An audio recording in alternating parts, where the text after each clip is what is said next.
Salam saudara. Shalom. Haleluya. Sekali lagi salam. Shalom.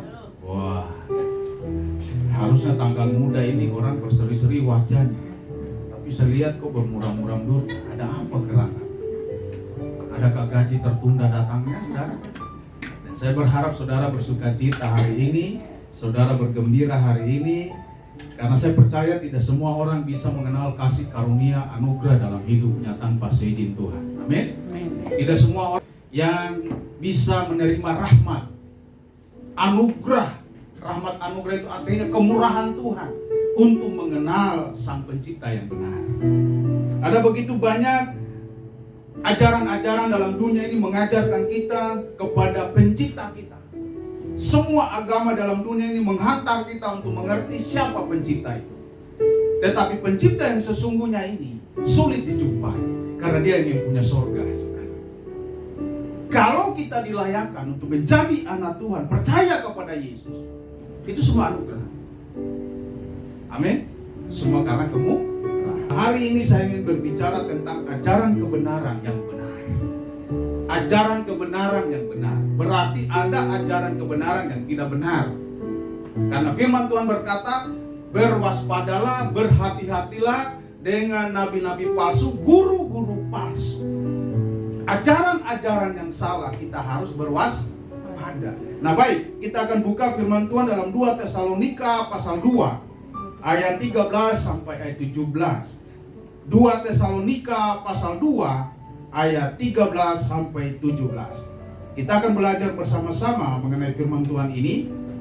Firman Tuhan berkata demikian, akan tetapi kami harus selalu mengucap syukur kepada Allah karena kamu, saudara-saudara yang dikasihi Tuhan, sebab Allah dari mulanya telah memilih kamu untuk diselamatkan. Itu digarisbawahi. Dalam roh yang menguduskan kamu dan dalam kebenaran yang kamu percayai. Ayat 14. Untuk itulah Ia telah memanggil kamu oleh Injil yang kami beritakan, sehingga kamu boleh memperoleh kemuliaan Yesus Kristus, Tuhan kita. Sebab itu berdirilah teguh dan berpeganglah pada ajaran-ajaran yang kamu terima dari kami, baik secara lisan maupun secara tertulis. Dan Ia, Tuhan kita, Yesus Kristus, dan Allah Bapa kita, yang dalam kasih karunia-Nya telah mengasihi kita, dan yang telah menganugerahkan penghiburan abadi, penghiburan kekal, dan pengharapan baik kepada kita, kiranya menghibur dan menguatkan hatimu dalam pekerjaan dan perkataan yang baik. Saudara yang saya kasih dalam Tuhan, ada begitu banyak ajaran-ajaran yang bermunculan di akhir-akhir ini, saudara. Pengajaran-pengajaran yang begitu banyak. Pengajaran satu mempersalahkan pengajaran yang lain. Pengajaran yang lain mempersalahkan pengajaran yang satunya lagi. Dan kita tidak bisa berkata bahwa dunia ini aman-aman saja di dalam hal kehidupan rohani, saudara. Ada begitu banyak orang yang memunculkan pengajaran-pengajaran, pandangan-pandangan mereka tentang kebenaran. Tetapi pengajaran yang benar, yang bagaimana yang dimaksud oleh Tuhan, yang kita harus pegang teguh, pertahankan, kita pelihara di dalam kehidupan. Pengajaran yang bagaimana yang kita harus betul-betul pelihara. Yesus berkata, akulah jalan kebenaran dan kehidupan, menuju kepada keselamatan. Pengajaran tentang keselamatan, pengajaran tentang jalan hidup, ada di dalam Yesus Kristus. Kalau saudara belajar dari Matius pasal 5, 6, dan 7, kita akan mengerti tentang pengajaran Kristus, bahwa Dia mengajarkan tentang kekekalan. Hidup yang kekal. Hidup yang tidak pernah berhenti, tapi kekal selama-lamanya. Di dunia ini kita hanya musafir. Kita ini hanya sementara, fana, saudara. Hari ini kita kelihatan gagah, cantik, kelihatan masih kuat, sehat. Tapi akan ada waktu di mana kita tidak bisa lagi berbuat apa-apa, tidak berdaya lagi. Nah, kembali ke pembacaan, di sini kita lihat ada satu penekanan Rasul Tuhan di sana. Rasul Paulus berkata kepada jemaat di Tesalonika, dia berkata, aku mengucap syukur kepada Allah karena kamu. Alasan mengapa Rasul Tuhan, Rasul Paulus mengucap syukur. Karena pertama saudara, di situ kita lihat di dalam pembacaan ini dikatakan di situ dia mengucap syukur karena jemaat di Tesalonika ini sadar atas pilihan Tuhan. Menyadari pilihan Tuhan di dalam kehidupan mereka. Menyadari kehidupan mereka itu bahwa Tuhan telah memilih mereka menjadi anak-anak Tuhan. Kita harus bangga ini saudara.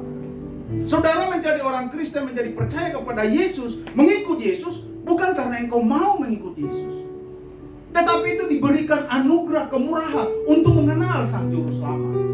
Karena begitu banyak orang menentang tentang Juru Selamat. Ada begitu banyak orang yang tidak percaya kepada Yesus. Banyak orang beranggapan Yesus itu tidak real, tidak benar-benar ada. Tuhan itu tidak pernah benar-benar hadir dalam dunia ini. Hanya orang yang diberi anugerah yang memahami tentang siapa Yesus sebenarnya. Bahkan banyak orang Kristen juga tidak tahu tentang Yesus yang benar. Amin. Makanya dia malas-malas gereja, asal-asal gereja. Nanti Natal baru muncul, Paskah baru kelihatan. Habis Paskah dan Natal menghilang. Nah ini saudara, banyak juga Kristen KTP. Banyak Kristen yang tidak mengalami mujizat dalam hidup. Banyak orang Kristen yang tidak mengalami pertumbuhan di dalam hidup. Kenapa? Karena tidak mengenal Tuhannya. Kalau orang yang mengenal Yesus Tuhannya, dia pasti tahu apa tujuan Tuhan di dalam kehidupan. Amin. Apa yang Tuhan mau di dalam hidup. Kemauan Tuhan bagi saudara yang percaya kepadanya adalah hidup di dalam keberkatan. Tujuan Tuhan memilih saudara supaya saudara dia berkati dan dia pelihara. Saya mau beritahu kepada saudara, ada begitu banyak orang Kristen yang hidup dalam kemalangan, penderitaan, karena hidupnya selalu mempersalahkan Tuhan. Banyak orang percaya dalam Kristus, dalam Yesus, mengikut Yesus, mempersalahkan Tuhan di dalam segala keadaannya. Padahal dia lupa bahwa kalau dia hidup diberkati Tuhan, itu semua karena anugerah. Harusnya dia bersyukur. Semakin dia bersyukur, semakin diberkati. Harusnya. Tetapi dia mempersalahkan Tuhan. Tidak mau mengerti tentang kasih kebaikan Tuhan. Menganggap kebaikan Tuhan itu sesuatu yang tidak nyata dalam hidup. Ketika kebaikan Tuhan dia tidak rasakan, karena banyak kemalangan terjadi, dia mempersalahkan Tuhan, dia menggerutu dengan Tuhan, dia protes dengan Tuhan. Saya mau tanya kepada saudara, kalau anak-anakmu suka protes di rumah, apakah saudara senang?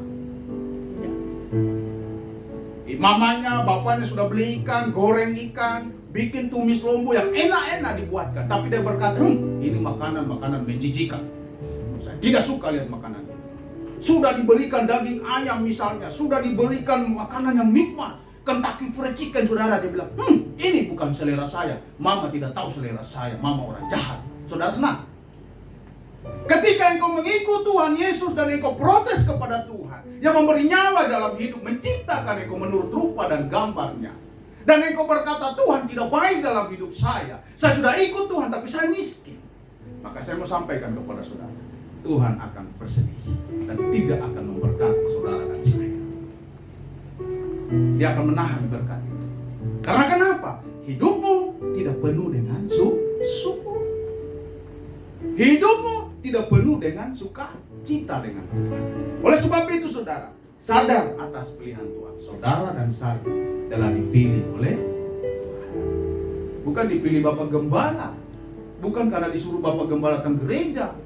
Saudara berkata saya dipilih Tuhan, bukan. Tapi sejak dalam kandungan Tuhan sudah menetapkan mana orang yang diselamatkan, mana orang yang tidak diselamatkan. Banyak juga orang yang lahir di dunia ini akan mendapat penghukuman, saudara.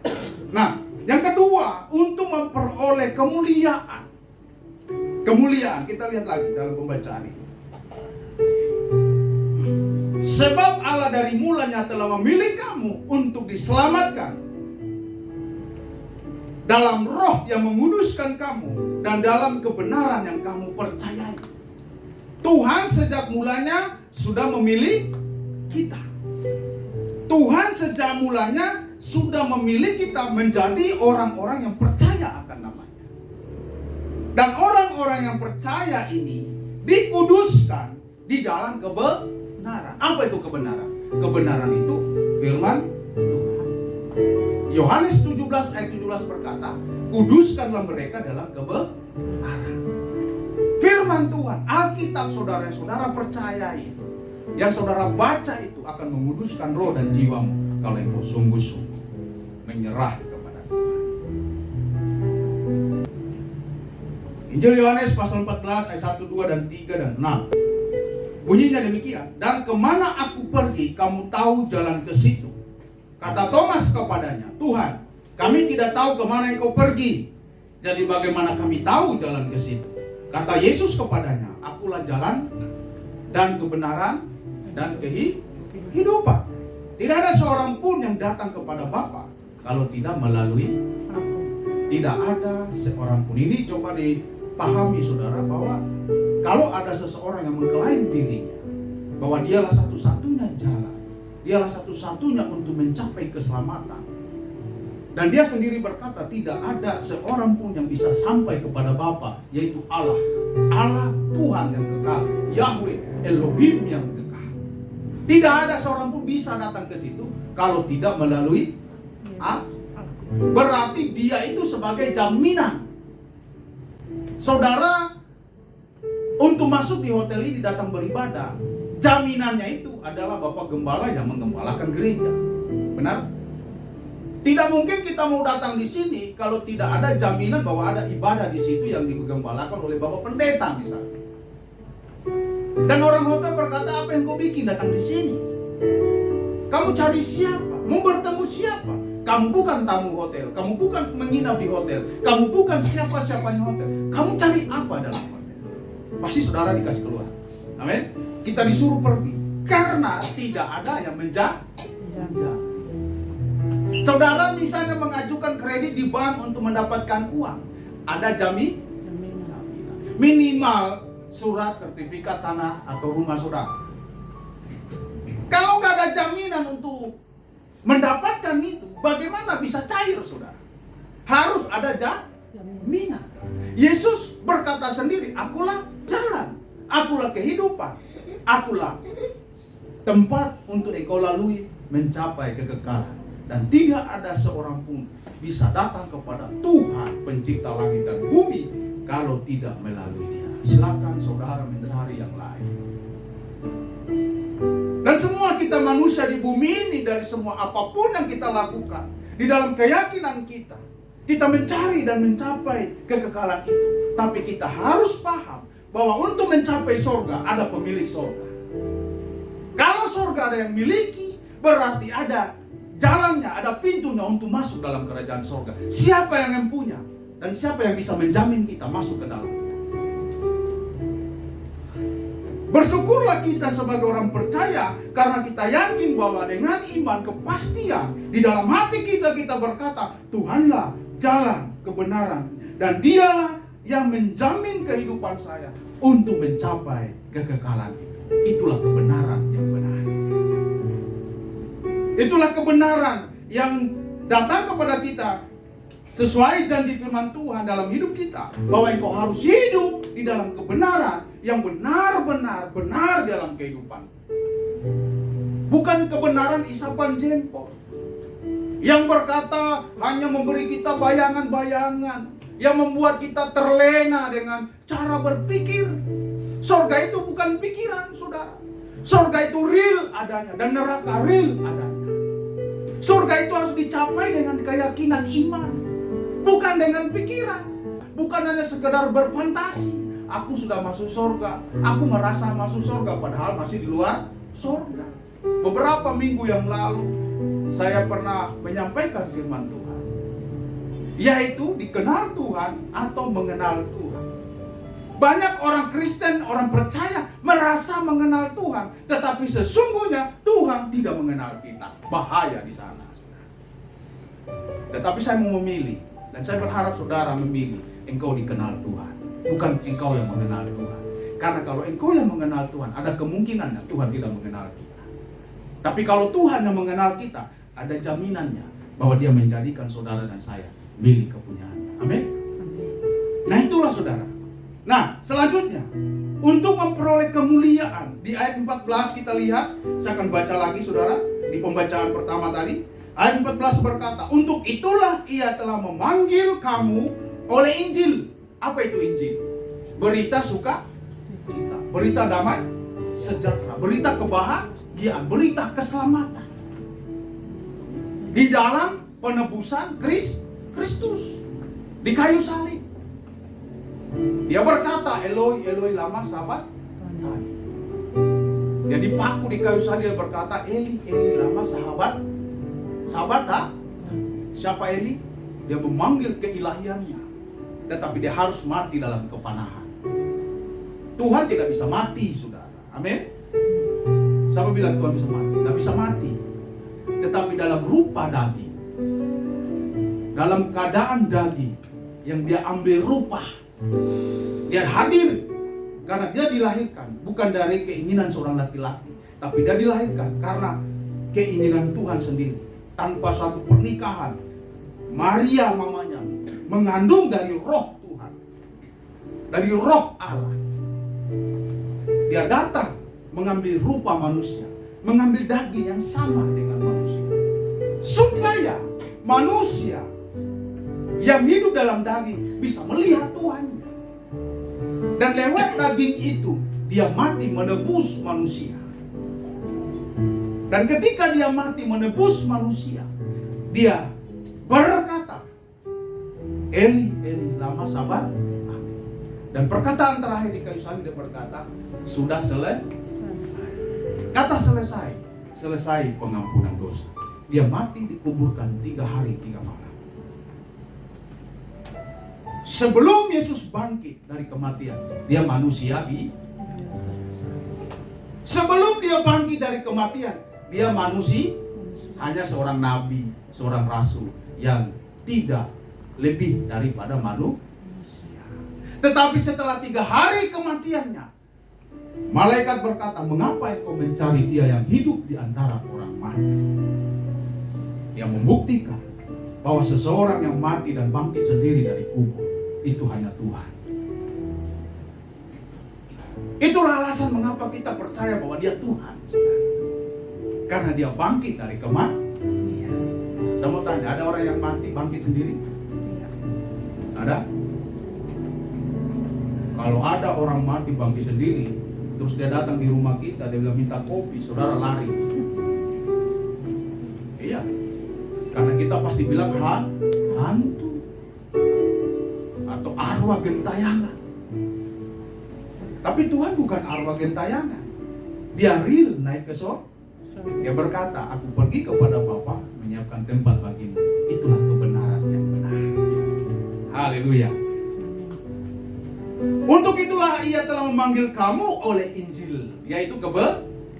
Saya berharap saudara harus rajin baca Alkitab supaya tahu siapa Yesus sebenarnya.